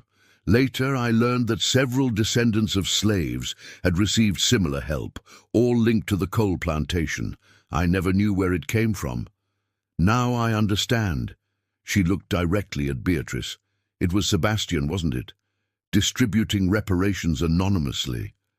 Beatrice nodded. "He never speaks of it, but yes." Dr. Anna closed her eyes, took a deep breath. "Then I owe my entire life to that man, and I didn't even know it." When she opened her eyes, there was iron determination in them. "I will help you, without charging a cent. It is a debt I have. I studied law before medicine, did you know? I wanted to be a lawyer, but at the time they didn't let women practice. I have legal knowledge, and I have documents that can help. I will defend you, and we will win." The gratitude Beatrice felt was so intense, she had to hold back tears. "Thank you," she said with a choked voice. "You don't know how much this means." Dr. Anna smiled, an expression making her serious face beautiful. "I do. I know exactly. Now let's work. There is much to do and little time." In the following 2 weeks, Dr. Anna worked tirelessly. She gathered documents from public archives proving the distribution of land by Sebastian. She prepared a legal defense, arguing that he had not abandoned the properties, but actively redistributed them out of moral conscience. She gathered witnesses, people who had benefited from Sebastian's generosity years ago. Miss Clara was the first to volunteer. "I am 65 years old," she said with iron determination when she visited the homestead. "I survived slavery. I survived a cruel colonel. I survived everything. I am not afraid of a courtroom or powerful men. I will speak the truth, and may God help me." 8 other former slaves freed by Sebastian also agreed to testify. They were simple people, rural workers, washerwomen, blacksmiths, but their stories were powerful. Each told how Sebastian had freed them, given them land, paid silent indemnities, changed lives. Father Vincent, who had married Beatrice and Sebastian, also offered testimony about Sebastian's character, about his mental sanity, about genuine moral choices. The hearing was set for the first week of September at the Fairhaven courthouse. News spread like fire. The lost coal heir was alive, was going to appear in court. There was going to be a spectacular legal battle. Half the town planned to attend. It was the social event of the year, surpassing even the original scandal of Beatrice's wedding. On the morning of the hearing, Beatrice woke up with her stomach churning with nerves. She wore her best dress, which was no longer so good, but was clean and well ironed. She pinned her hair in a simple but dignified bun. She looked in the small mirror and saw a different woman from the one she was months ago. Skin tanned by the rural sun, calloused hands, a body thinner but stronger. She was no longer a pampered high society girl. She was a real woman, tempered by difficulties, strengthened by love. Sebastian wore simple but clean clothes, tried to tame his rebellious hair without much success. He was pale, hands trembling slightly. Beatrice held those hands. "It will work out," she said with a conviction she didn't fully feel. "Dr. Anna is brilliant. The witnesses are strong. The truth is on our side." He nodded, but his green eyes were full of fear. "It's not for me that I'm afraid," he said. "It's for you. For Miss Clara, for everyone exposing themselves because of me." "They expose themselves because they love you," replied Beatrice, "because you changed their lives, because they believe in you. Now you need to believe in yourself." Sebastian pulled her into a tight hug. "What did I do to deserve you?" he whispered against her hair. "You chose love instead of gold," replied Beatrice. "That was all you needed to do." They arrived at the courthouse at 9 in the morning. An imposing stone building, wide staircase, neoclassical columns. A group of onlookers was already gathering at the entrance. When Beatrice and Sebastian stepped down from the wagon, murmurs exploded. "Look, it's her! It's him!" "It's the Sebastian Cole. He doesn't look noble. She looks so different." Beatrice kept her head held high, held Sebastian's hand firmly, and together they climbed the stairs, ignoring the comments. The courtroom was packed. Every chair occupied, people standing in the back and in the corners. Beatrice saw familiar faces, high society ladies who used to frequent the Sterling estate, town merchants, curious workers, even servants who found time to watch the spectacle. In the front row, on the left side, Lucius sat with 3 well-dressed lawyers, a confident smile on his face. On the right side, Dr. Anna was already positioned, papers organized, expression focused and determined. Beside her, chairs reserved for Beatrice and Sebastian, and at the back of the room, leaning against a column with an expression of poorly disguised disdain, Randolph Montgomery. He had come to watch Sebastian's fall, come to savor revenge. When Beatrice's eyes crossed with his, he smiled coldly and gave a small nod, as if saying, "I told you so." The judge entered, Justice Alistair from the capital, a man of about 60 with a severe expression but intelligent eyes. unlike the local judge who was friends with Randolph, this one had come specifically because the case had gained proportions that required an impartial magistrate from outside. He banged the gavel, asking for silence. The room went quiet instantly. "We are here," he said with a deep, clear voice, "to judge the petition of Mr. Lucius Cole, requesting the transfer of properties registered in the name of Mr. Sebastian Martin Cole under allegations of abandonment and negligence." He turned to Lucius. "The prosecution may begin." Lucius's lead lawyer stood up, a tall, thin man with a drawling, calculated voice. "Your Honor," he began, "the case is simple. My client, Mr. Lucius Cole, is the closest relative of Mr. Sebastian Cole, who years ago abandoned valuable properties of the Cole family. These properties, 3 plantations and a historic manor, are in a state of neglect. Mr. Sebastian does not reside in them, does not manage them, does not care for them.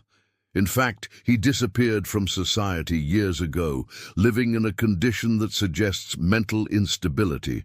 Under the law, abandoned properties may be claimed by kin, and that is what we request." He continued for 20 minutes, presenting property registration documents, photos showing the dilapidated state of Cole Manor, testimonies of people saying they hadn't seen Sebastian care for the farms in years. It was a well-prepared presentation, professional, convincing to anyone who didn't know the full story. When he finished, the judge turned to Dr. Anna. "The defense may respond." Anna stood up with measured movements. She wore a dark professional dress, spectacles reflecting the light, hair pulled back severely. She looked like a professor about to give a lesson. "Your Honor," she said with a clear, firm voice, "the prosecution is correct on one point. Mr. Sebastian Cole does not manage these properties, but they are completely wrong to call this abandonment. Mr. Sebastian did not abandon them. He redistributed them." She paused, letting the words sink in. "Mr. Sebastian Cole is, in fact, the legitimate heir to the Cole fortune. But when he inherited, he discovered a devastating truth about the origin of that fortune. He discovered it was built through brutal exploitation, immeasurable suffering, crimes against humanity. And he took an extraordinary moral decision. He decided he could not in good conscience keep wealth stained with blood. So he systematically distributed lands among the workers who labored on them, paid reparations to descendants of victims, tried in every possible way to correct the injustices of the past. Murmurs exploded in the audience.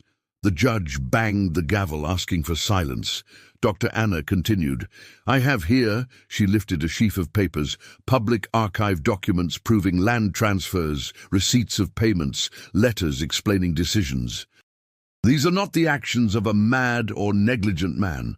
They are the actions of a man of exceptional conscience, and I will prove this through witnesses."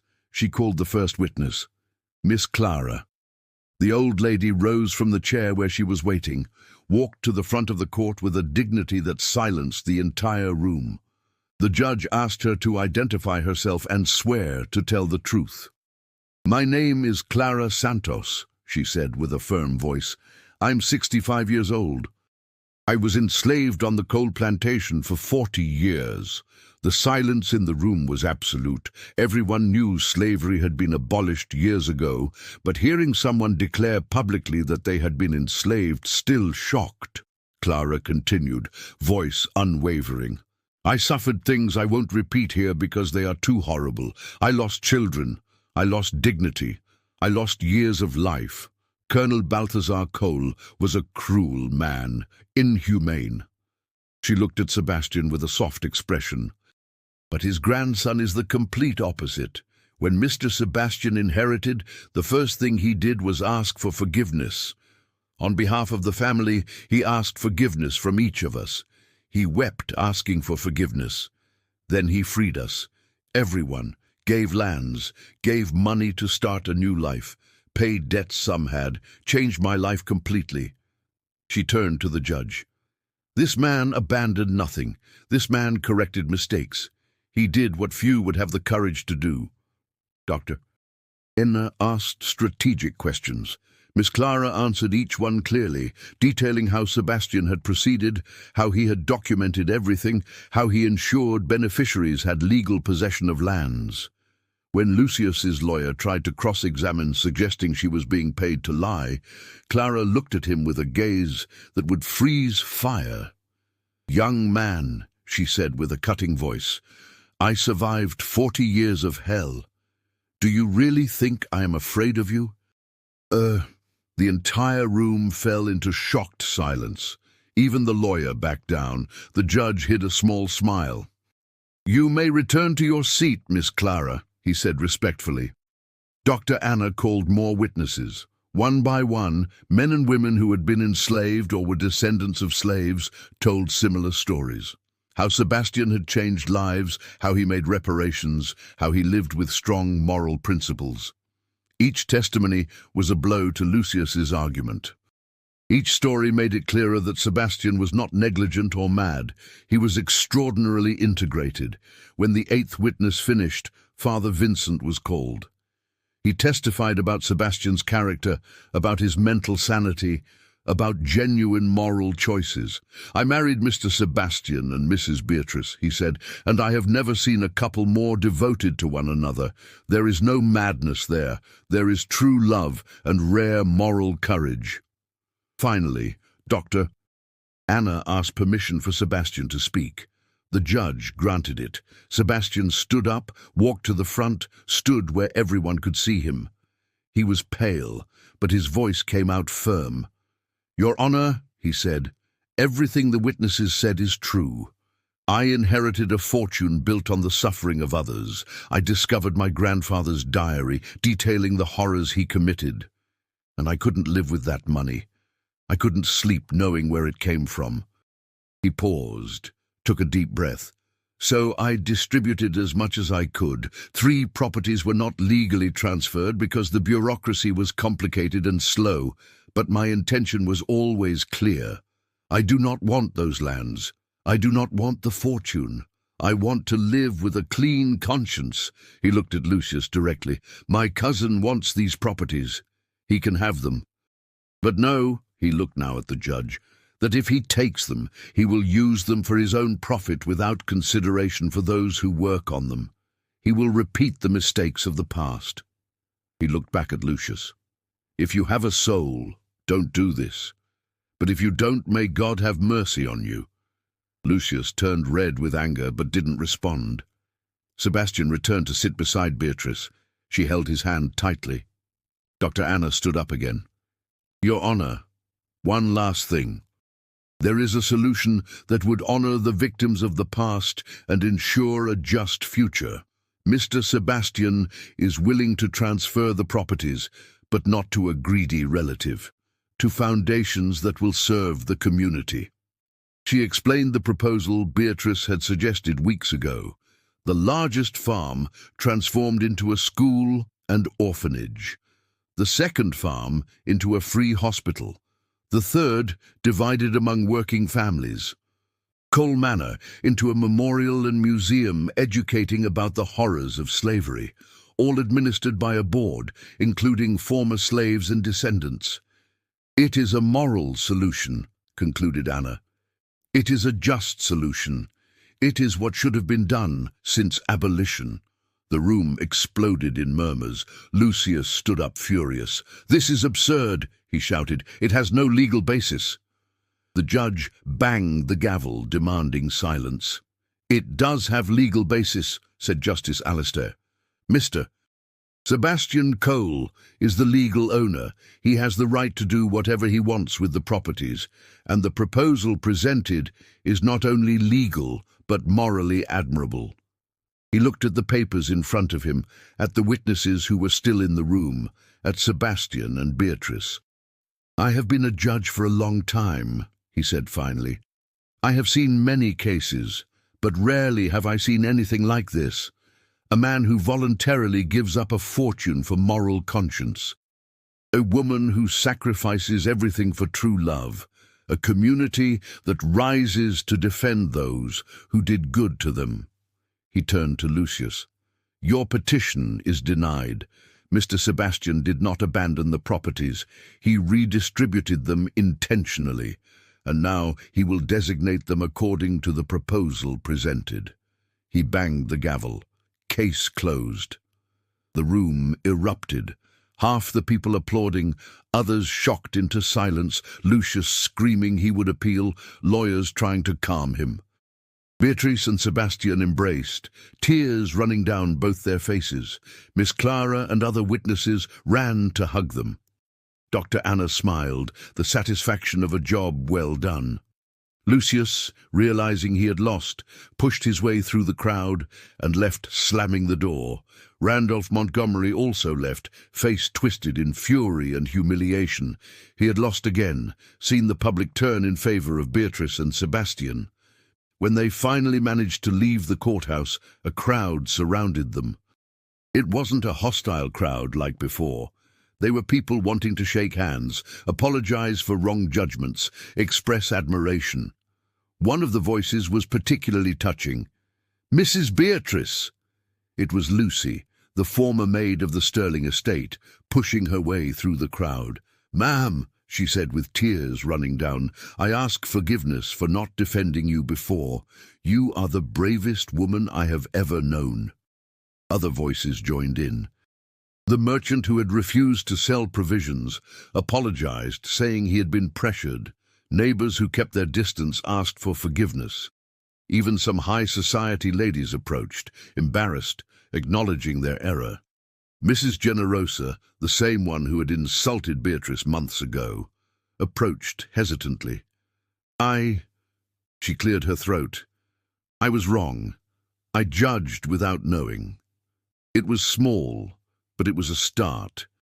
Sebastian and Beatrice, surrounded by human warmth after months of cold isolation, felt something breaking inside them. The battle wasn't completely won. There was still work to do, documents to sign, foundations to establish. But the moral victory was complete.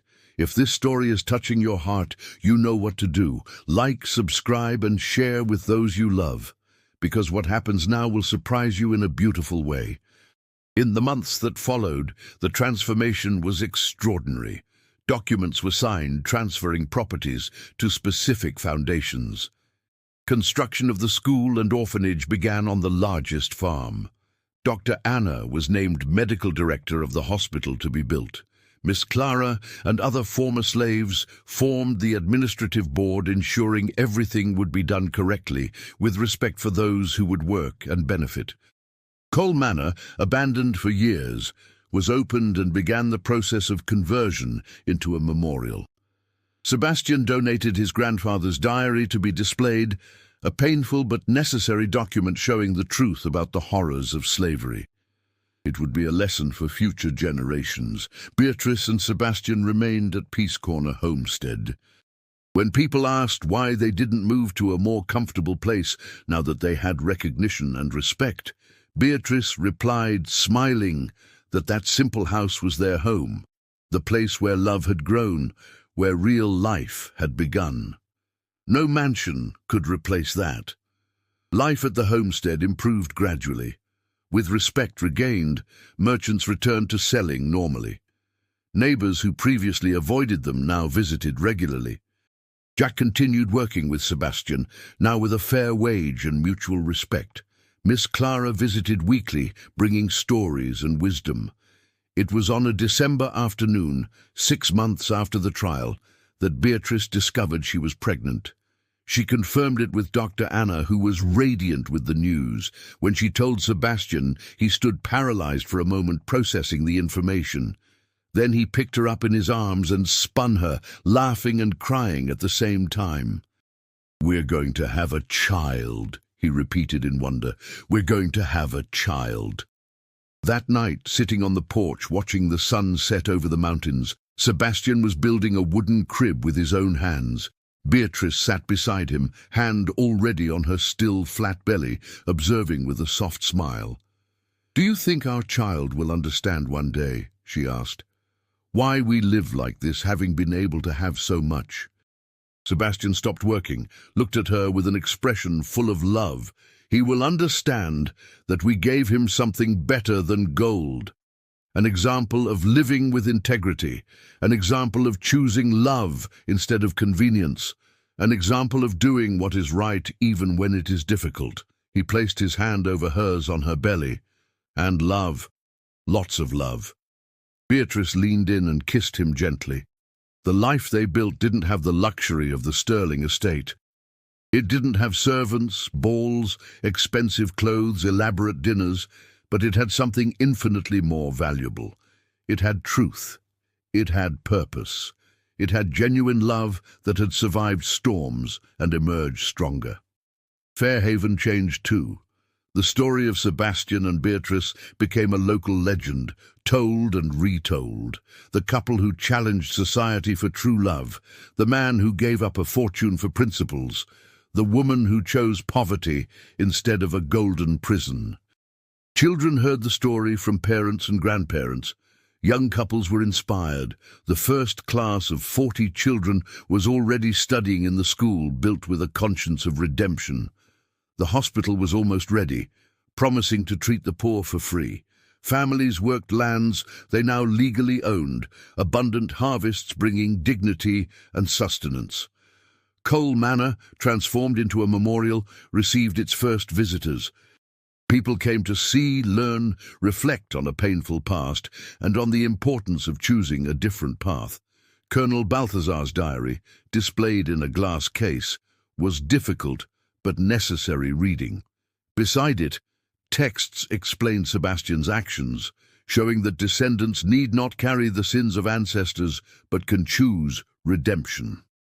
Miss Clara, visiting the memorial for the first time, stood for a long time before the display case. Tears ran silently down her wrinkled face. Beatrice, who accompanied her, held her hand. Miss Clara looked at her and said with a choked voice, "I never thought I would live to see the day when the suffering would be acknowledged, the day when the truth would be told. Your husband did this. You too did this." "No," replied Beatrice gently, "you did this. You and everyone who survived, who fought, who maintained dignity despite everything. We only tried to honor you." Clara hugged her. Two women from completely different worlds, united by genuine respect and affection. Randolph's attempt at revenge eventually faded. Without Lucius as an ally, without popular support, even he realized the battle was lost.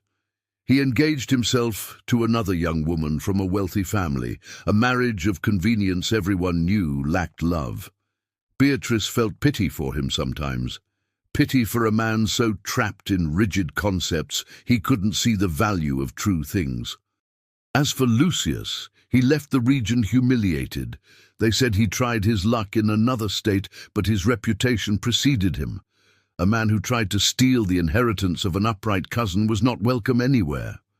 Beatrice's mother, Clarissa, never sought out her daughter. Pride was stronger than maternal love. But Beatrice heard through gossip that her mother was ill, aging rapidly, isolated in an estate that now seemed empty and cold. Part of Beatrice felt sadness for that. Part understood that some people choose to tie themselves to concepts that destroy them. Beatrice's father, Colonel Anthony Sterling, appeared unexpectedly one February afternoon. Beatrice was in the garden watering the vegetables when she saw an elegant carriage stopping. Her heart raced when she recognized the crest.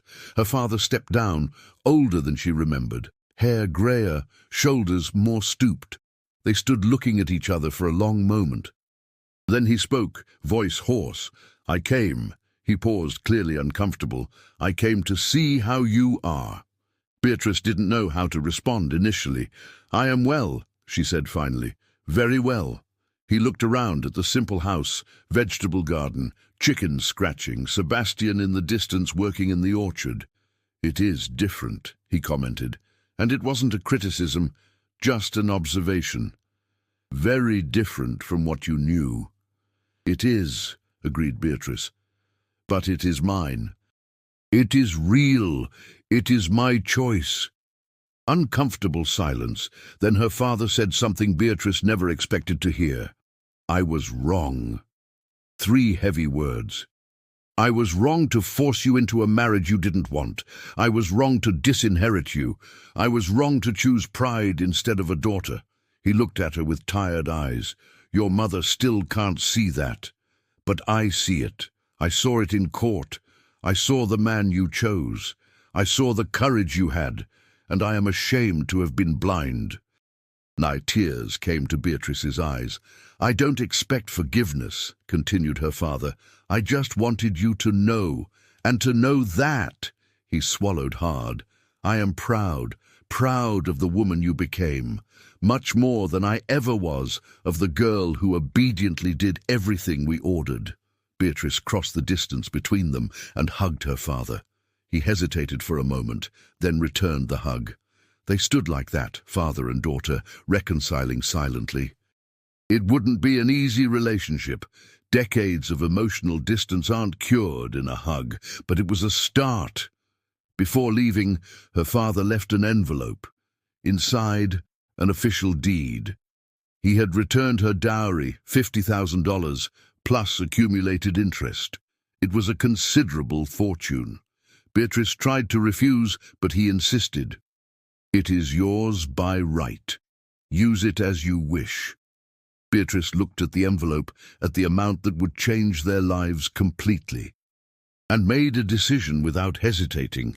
She donated half to the foundations administering the transformed properties. Half she saved for the child who was coming, for education, for the future, but with a firm determination that the child would grow up knowing the value of work, of integrity, of moral choices. First signs of spring appeared in September. Flowers bloomed in the garden Beatrice had patiently cultivated. The orchard promised a good harvest. Beatrice's belly had grown, now visibly 4 months pregnant. She moved slower, but radiated happiness. On a sunny afternoon, Sebastian finished the crib he had been building for weeks. He put it on the porch, calling Beatrice to see. She came, drying hands on her apron, and widened her eyes. The crib was beautiful, wood polished carefully, delicate carvings on the sides, a mobile of wooden birds hanging from above. "It turned out perfect," she said with a voice full of emotion. Sebastian put his arm around her. "Our family," he said in wonder. "We're going to have a family."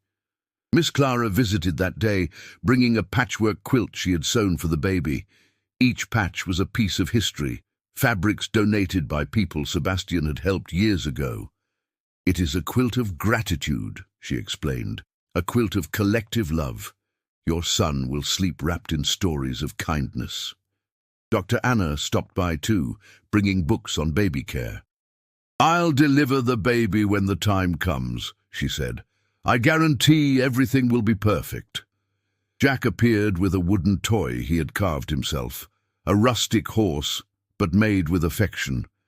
Sitting on the porch at the end of that day, surrounded by gifts representing a community that supported them, Beatrice rested her head on Sebastian's shoulder. "Remember when we met," she said softly, "at the market, you saving that child. I thought you were a hero then. I didn't know the half of it." Sebastian kissed the top of her head. "And I thought you were a pretty girl, trapped in a gilded cage. I didn't imagine there was a lioness inside you." "We laughed at both," said Beatrice. "Neither of us knew what was coming. But we came together." "And we arrived here," said Sebastian, looking around.